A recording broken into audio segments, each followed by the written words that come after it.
Hey guys, today we're going to be cooking an authentic Rhea recipe. I tell you, it's got cornmeal. We have wheat flour.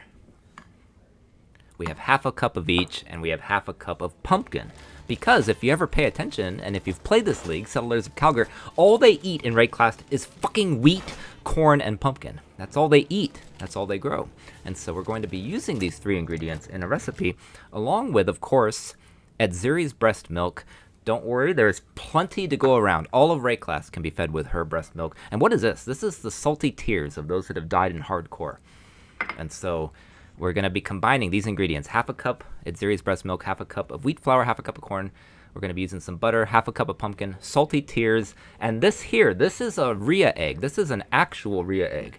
Now I put here a chicken egg just for size comparison, just so you can see the size and color difference. Now how the fuck do I have a Rhea egg? Well, I went online and I found Flowick's Country Ranch out in New Mexico. And as you can see, Rheas, they're a little bit like ostriches, but they're very much like rhoas. Because what would they be eating in Rhea? Rhoa eggs. See?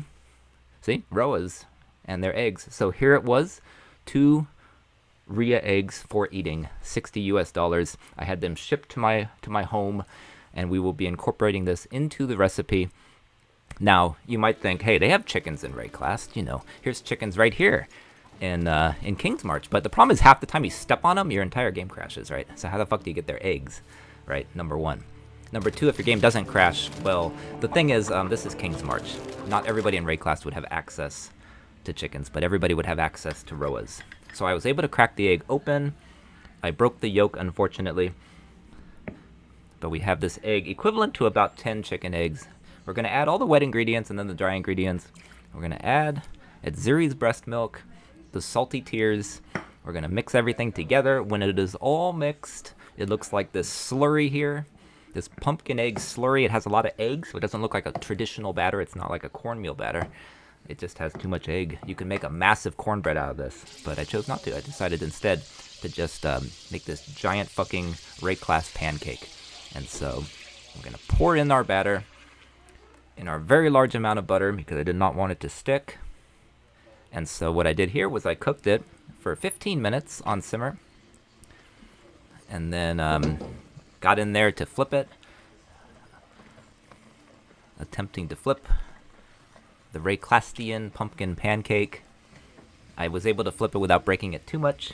It looked like this. When it was finished, I cooked it for an additional 15-ish minutes. It cooked for about 30 minutes. So here's the finished product. This would be a serving for one Exile warrior, of course. And what does it look like? Well, as you can see, it looks like a pancake. It looks like a cornmeal pancake slash frittata, you know, slash cornbread. What did it taste like? Well, it tasted like butter and cornmeal and egg. And that's because it didn't have a whole lot of ingredients. You know, it was very eggy. And so to replicate this, if you want to make pancakes, make them as individual little griddle cakes and cut the amount of egg down. And it may be more edible, or adds, I would say, like molasses would really benefit this recipe, and maybe a little bit more pumpkin.